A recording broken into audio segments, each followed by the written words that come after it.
exciting panel this morning to kick off Inc. Founders House. And I'm delighted to have on stage with me Ben Van Leeuwen, who's the co-founder and CEO of Van Leeuwen Ice Cream, which is the premium brand that's grown from a single New York City food truck into nearly 100 scoop shops nationwide, plus a booming grocery business. And there's some more new stuff on the way, which we'll talk about in a minute. And then Julia Hartz is the co-founder, CEO, let's put a pin in that, and executive chair of Eventbrite, the global events platform powering millions of experiences in nearly 180 countries and serving more than 90 million monthly users. And one of the things that's really exciting about this panel, and we're here to talk about pivots, but both of these companies have some pretty interesting news right now. So Ben, I'm going to start with you. What's new coming up next week at Van Leeuwen? Is that working? There we go. We're launching our first product line extension in the history of the company, so in almost 20 years. On March 18th in Brickell, Miami, the newest Van Leeuwen store that's opening will have Van Leeuwen frozen yogurt. And we're very, very excited about this. From a business standpoint, aside from it being a delicious product that we've done the Van Leeuwen way, we found that the frozen yogurt customer comes much more frequently than the ice cream customer. We've also seen that frozen yogurt is highly cyclical. So you've seen big booms in it and then tons of stores closing over the last like 40 years. So what we're doing is rolling frozen yogurt out into a large percentage of our fleet. So we'll still have the entire Van Leeuwen ice cream offering, this super high fat, high egg, incredibly luxurious decadent ice cream, but also this product that you really can eat more. I love ice cream. I love the most decadent desserts. But since we added frozen yogurt, popped it up in our innovation kitchen in Brooklyn, I'm eating it like every day. Amazing, amazing. And I should say your co-founder is here as well, right? Yes, Laura's here filming. Hi, Laura. I love that you're bringing back Froyo. Amazing. Froyo for the future. Very excited. Yeah, yeah. And Julia, you've been announcing some big news. Why don't you share that with the crowd? Well, you said CEO, but today is the first day that I'm not, actually. So I'm unbridled, unhinged, and we don't know what's going to happen. Thank you. And the wonderful woman who made me look beautiful is here, and also a founder. After 20 years of building Eventbrite, we announced and closed the acquisition of Eventbrite by Bending Spoons, and I don't know what I'm going to do with the rest of my life. I don't have to worry about people judging me about what I'm saying in the front row because I'm not. You can't tell me what to do anymore. and correct me if I'm wrong, but you are one of the few female founders to bring a company through IPO and then have this exit now. That's like a pretty rare accomplishment. Yeah, I mean, when we went public, the New York Stock Exchange, I think they were trying to be really kind, and they said, we just went through all the archives of the bell ringing photos, and we can't find a photo that has this many women on the podium. And I looked around and I'm like, this is just our team. It's not like we brought up extra women, you know? And then the trader, Peter, who opened the stock, who's just a legend, he goes, I've never seen so many kids on the trading floor. And I'm like, that's just our families. Like, you know, so I felt like in that moment it was bittersweet. This was 2018. But somebody gave me the stat that there had only been about 21 women who had founded and led their company to an IPO. So I am so excited to now support and make sure that number, you know, grows by an order of magnitude over the next 10 years. So that can be your day two. Day two. Well, thank you guys for being here. As I said, we're talking about pivots, and I'm curious, in the history of Van Leeuwen, for example, as you've grown from a food truck, a good friend of ours was a food truck warrior with you in New York when that was first happening, Kenny Lau, through to having retail through COVID, which I imagine was a thing, and now going into Froyo, but also expanding internationally, which is a big step for a company like yours. Talk about the pivots, and which was the first big pivot, and how did you tackle it? So our vision was to have thousands of ice cream trucks all over the United States. Year 2, we had built 6 trucks, and a small storefront became available in our neighborhood in Greenpoint, Brooklyn. Because of the convenience of the location, we said, let's open an ice cream shop. Within 2 hours of opening that shop, we kind of decided we're never building another truck. The shops did more revenue, they were always in the same place, they always had water, they always had power, and nobody hassled you for being near their business. So the No first more visit, fights with the UPS guy and the FedEx exactly, guy. yeah. That was the first pivot, and it really changed the business. We have 103 corporate-owned scoop shops in the U.S. today. We are working on getting 500 stores open in Korea. Korea will be probably bigger than the U.S. within 5 years. But the second pivot is what we are about to do. And honestly, guys, it's something that scares me. I'm nervous, I'm anxious, I'm excited. But adding frozen yogurt to the stores was never part of the plan. But because of a lot of factors, some that we know, some that we don't, there is a decline in consumption of really decadent desserts. Is it GLP-1s? Is it the proliferation of information about healthy eating on social media? I'm not sure. So, as I was saying before, we see this incredible frequency in frozen yogurt, 3-4 times a week versus 3-4 times a year for ice cream. So this is a new pivot where we're saying we are Van Leeuwen ice cream, but we're also Van Leeuwen frozen dessert. So we're going to add frozen yogurt with these incredible toppings where we apply the same, now this is like PR marketing, but we apply the same sourcing ethos. So Bronte pistachios blended with the Kataifi, sort of our own version of the Dubai chocolate, and put this in all of the stores. And it's necessary for us to do right now because competition-wise, there are frozen yogurt chains all over the world expanding more rapidly than anything in frozen dessert has ever expanded because of that customer frequency. So we want to capture that. But more importantly, from the empathetic, putting ourselves in our guests' shoes, we want to sort of meet them where they are. They want the frozen yogurt. I was in my East Village store in New York City the other night. There were these 3 women in their mid-20s, and I said, hey, can I ask you some questions? I'll give you some gift certificates. And I said, what would you think about us adding frozen yogurt? And they said, we love frozen yogurt. And I said, do you how long have you been coming to Van Leeuwen? We're huge fans. We've been coming for 10 years. How often do you come? Maybe once every couple months. How often do you get frozen yogurt? 2 or 3 times a week. So that moment, that one anecdote, and sometimes our team of incredibly hardworking, many of whom are MBAs, say, we need the data. But other times I'm like, to me, that one anecdote and then looking at the lines at frozen yogurt shops is kind of enough data. I have a product idea for you, just a little bit of an addition, because I'm not 20. I'm in my mid-40s, and I feel like you could crack open my demo if you made a creatine and clear protein topping, because that's what we're doing now. And so I feel like if you could make creatine that happen, and protein. yeah, just some sort of sprinkle. Yeah.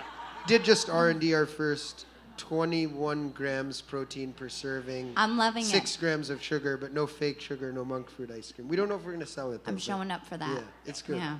You're going to license the IP for it also, right? Yes. Yeah. Yes. I'm just going to be a great customer. Yeah.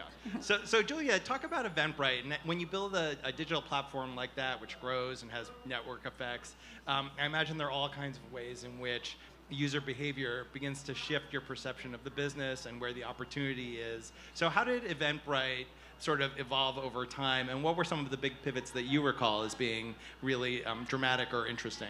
Our first customer was actually Michael Arrington, who started TechCrunch way back, and he and others like him were content creators that were hosting meetups. So we're basically right back where we started, and they wanted a way to monetize these meetups, and so we created a product that would help them do that, but in a way that was as easy as using Gmail. And that was our core vision. And then of the product. But the broader vision was that we wanted to bring the world together through live experiences, and we wanted to make it possible for anyone to sell tickets to any event.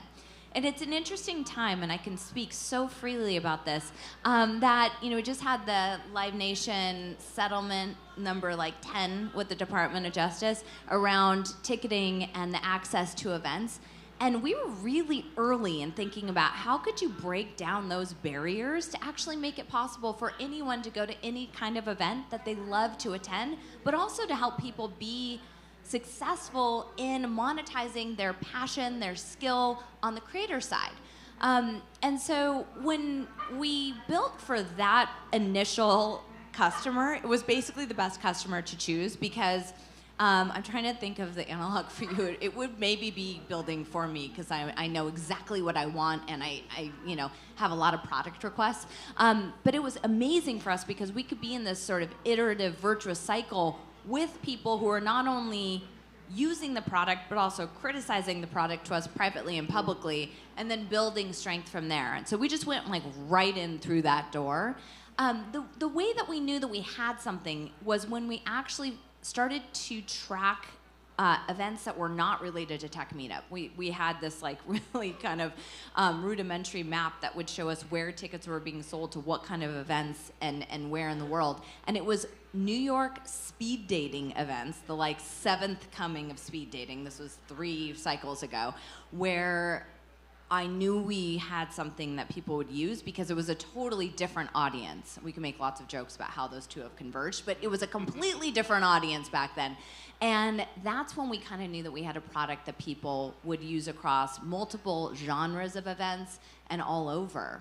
Well, one thing I wanted to ask about is what seems so interesting about Eventbrite as a business is that it's hyper-local and yet has this global reach. And so how did you think about that from we're dealing with the San Francisco tech community and like how do they all get to the meetup to actually this is a business with great breadth? You know, this is something that we kind of backed into in a way that we actually didn't give it a ton of thought at the beginning. We integrated with PayPal and we used the PayPal API for our original payment processing.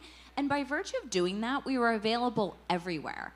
And, you know, the conventional wisdom in marketplaces is choose a vertical, choose a geography, build density, figure out what works to build supply and demand, and then go replicate that. We did the exact opposite. And although we were building for tech meetups in San Francisco, we were allowing Eventbrite to be used all over the world. We never would be Eventbrite, the global brand, if we hadn't started by just opening it up to everyone 20 years ago. And because that builds and compounds strength over time. And I think the story of Eventbrite in the nitty-gritty business model is that it is a virtuous cycle that builds and compounds over time and builds strength. And we used to almost surround markets before our main competitors saw us coming by ticketing everything. That ultra long tail of how every event seems to be on Eventbrite, or the way in which when we would go into new markets to actually focus on localization, we already had a bunch of data about how people were using Eventbrite and how they were gathering. And so I'm really glad that we didn't kind of go with the conventional wisdom in the beginning because it gave us so much opportunity for the future. That's great. So Ben, I'm curious for you for Van Leeuwen. There are so many companies that sort of get a foot wet or a foot in the world of consumer packaged goods and then really sort of begin to focus on that and pull away from retail expansion. And you've done both. And I'm sort of curious, how did you think about consumer packaged goods? How did you think about retail and how did they play together? So we started with trucks, brick and in that sector, you have complete control to succeed or fail. You decide where to open your store, where to park your truck, what to charge, how to control your labor, but it's very expensive to scale. Last year, we are not that big of a company, and we spent $23 million building, how many? 33 new stores. So it takes a lot of cash, and there's going to be some dilution there. There's going to be some debt. CPG, you can scale rapidly for much less money. But there's 2 big things that I tell every single CPG entrepreneur to look out for. And this is not the sexy stuff, and this is why it's not as intuitive. It's fulfillment, which is the cost to get your product from the factory to the distributor. And with ice cream, that's really expensive because you're at negative 20 degrees in warehouses and trucks. And there's trade spend. Trade spend, for those of you who don't know, is when you buy the ice cream in Whole Foods or Sprouts or Target and it's on sale, the brand is getting charged back for that. And accounting for that is extraordinarily complex. the first year we started doing CPG in a big way, we had our factory in Greenpoint, Brooklyn, and these UNFI trucks would come and pick up product. And I remember seeing, we filled an entire truck. And 2 months later, we get a charge back, and it's like 92% of all the invoices. And I'm like, holy shit. We just filled a truck up, which was, I don't know, it was $200,000 and got like $20,000 for it, and our cost was like 80. I'm like, how is this going to work? $200,000 and perishable. And perishable. So all of this to say, the CPG is not intuitive. It requires a lot of experience and a lot of expertise. Where brick and mortar, I think you can just kind of be an entrepreneur, be passionate, and do it. It comes more naturally to people. Why do we do both, though? Which is kind of what you're asking. They support each other from a marketing standpoint. And as you scale and as you learn it, as I said before, you can rapidly expand CPG in a way with much, much less capital. Like if we go into Costco, CPG sales will likely go up 50%, which is massive. By the way, I want to say, guys, too, this hat I'm wearing is a movie that premiered last night, directed by my co-founder, Laura, and best friend's partner, who's like family to me. And it has a fantastic Van Leeuwen cameo. Because Van Leeuwen's been in a lot of movies, but this is the best, funniest cameo of any. Yeah. But please go see the movie if you get the chance. Plan with your friends on Eventbrite to see it, and you'll get the Van Leeuwen cameo. Yeah. So I'm curious for both of you, as you are moving a company through lots of change over time, what does that require of you as a leader and a founder, and how does your role as CEO change both for yourself, with your co-founder, and with the people around you? Well, I started Eventbrite with two co-founders, Kevin Hartz, who was my fiance at the time and is, I'm very happy to say, still my husband, and co-parent. And then Renaud Visage, who I like to say is the bravest man because he started a company with a couple. And back in 2006, that was not the thing to do. That was something actually that we had to go when we we bootstrapped the company, but we ended up raising our first institutional round in 2009, and we would go to these pitch meetings and we'd start with the elephant in the room. We'd say, here's how we work, here are our principles, here's the emergency exit plan if something goes sideways. And that would get everybody to just calm down.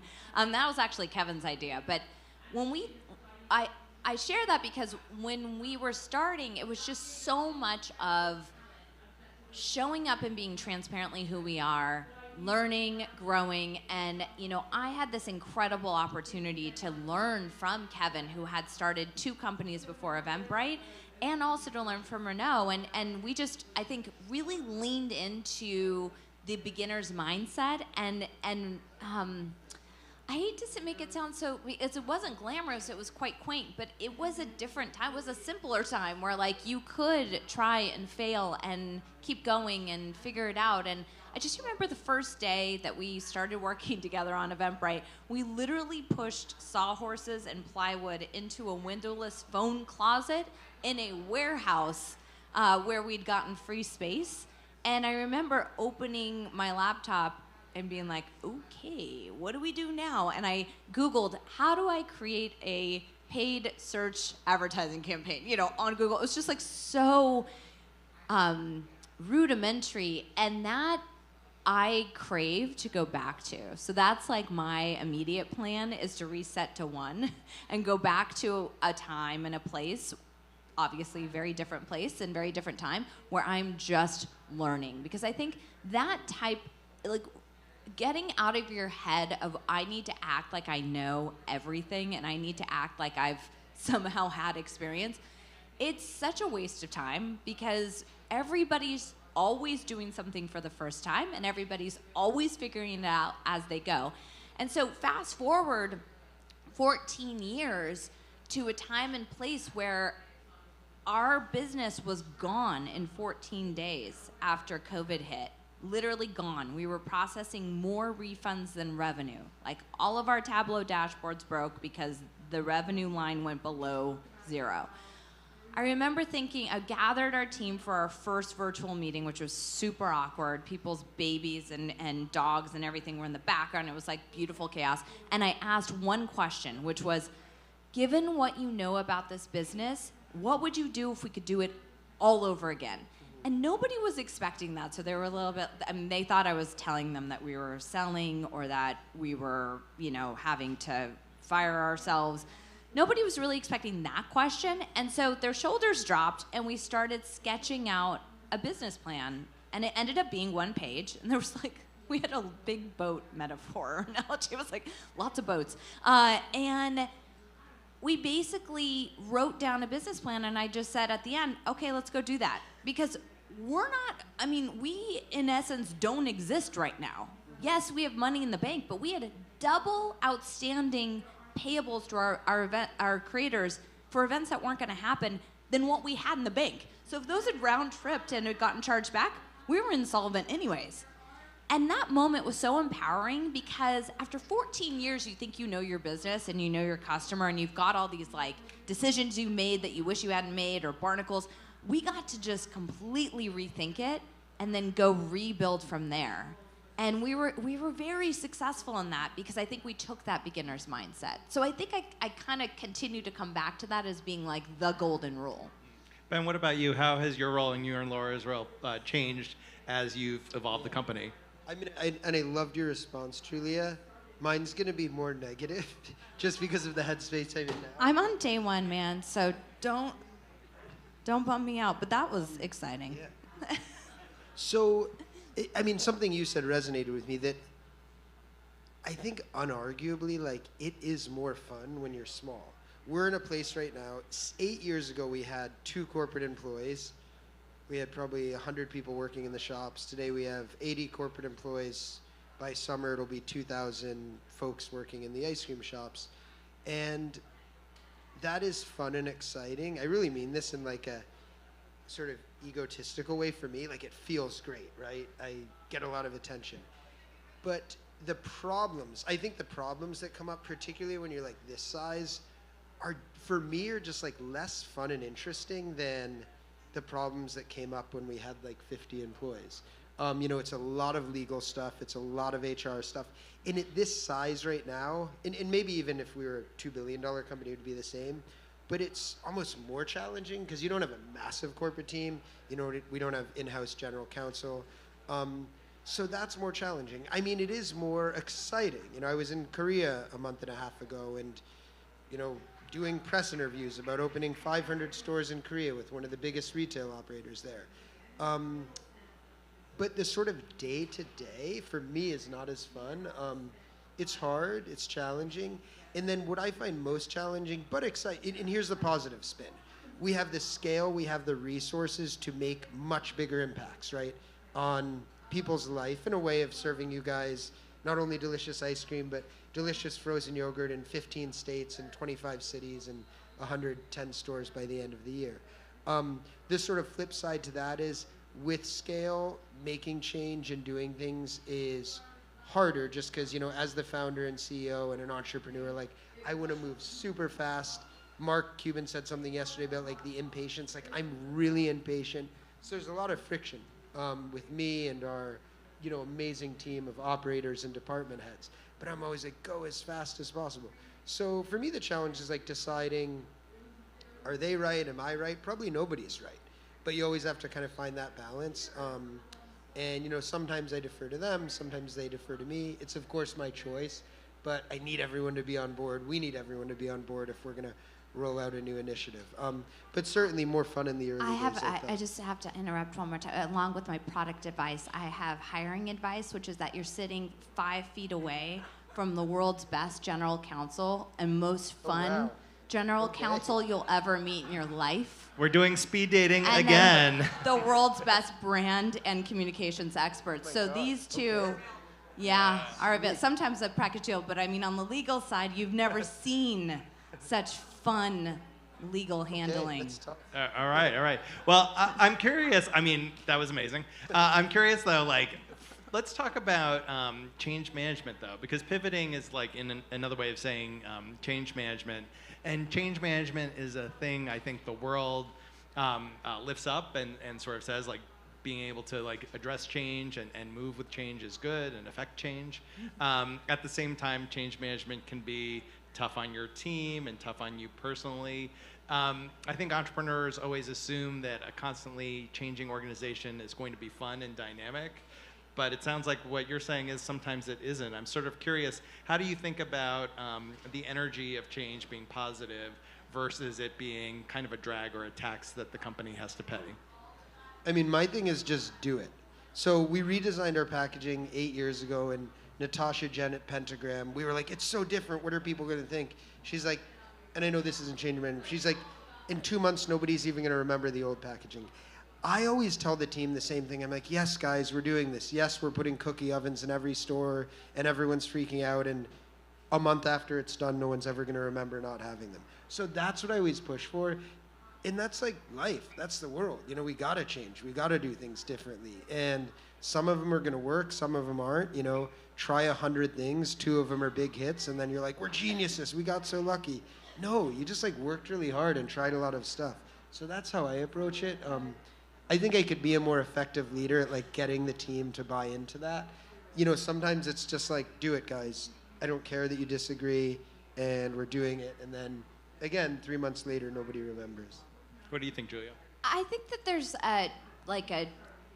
generally speaking, no one loves change. I mean, it's hard to find people who are like, I'm ready for the ground to shift every day. Like, you know, it's like wobble boards are cool, but I don't know that everybody wants to be on one every single day all the time. But I do think that there's a season for change, and there's thoughtful and intentional change. And I think you're right. Like, you just have to do it, because as founders and as leaders, I don't think that we've ever felt like, oh gosh, I should have taken more time before I made that change. Yeah. But at the same time, I think that there's almost like I think of it as like an orchestra conducting exercise, which is that, you know, you want to create that swell and that change, but you also want to have people be able to digest change and gain some consistency and traction before you like drive another piece. And that has often been a tension actually with me and the team, where I'm like, let's just keep making changes. And the people that I admire the most that I work with are the ones that are tempo keeping. And they're like, no, we're gonna do it this way and that. And it always works out better. We always get the change done, but it also is not chaotic, which I think then creates a swirl and a distraction that just like is not helpful. So I think you can have both. Yeah, I like that. As we go into our last couple of minutes, I'm curious, for anyone out here who has a business, whether it's early stage or it's established, and they see that, you know, now is a moment where they feel like something is shifting underneath their feet, whether it's AI coming in and disrupting their business, or all the changes to Facebook and Google around paid advertising for businesses, or something else that's happening. You know, how would you approach sort of taking the time to figure out not just like we should pivot, but like what should our strategy be, and how do we talk to customers, how do we talk to other stakeholders, and figure out what the next move really ought to be? Yeah, I think that you know, Eventbrite came to be when there was no online ticketing option beyond, you know, something that was really expensive or inaccessible. And when big data and social and mobile and, you know, more social and AI, all of these little waves came as these sort of technological advancements. COVID, right? We all thought we were going to then be meeting virtually for the rest of our lives. All of these moments were moments to question whether or not we would be surviving, and we would be in that mix, and we would be something that could really be the center of gravity for live experiences. And we didn't do anything extra special to stay relevant. We just stayed focused on our mission and our belief that people need to be together like we are today. We need to be in real life, and we need to be connecting in this way. So the lesson is find that why that will be relevant beyond any environmental change, and really focus on that, and then figure out how the environmental change can serve your purpose. And I think everything is going to be fine if you stick to that. Ben? I mean, for us, I sort of commented on this before, but what we're seeing is more brick and mortar competition than we've ever seen, not only in ice cream, but, as I mentioned, frozen yogurt, matcha drinks have become hugely popular, sort of beyond what boba was, between 10 and 5 years ago. So it's a combination of saying, can we do line extensions, but also sticking to what we believe in, what we're really good at, which is this kind of obsessive product innovation around quality, around sourcing ethos.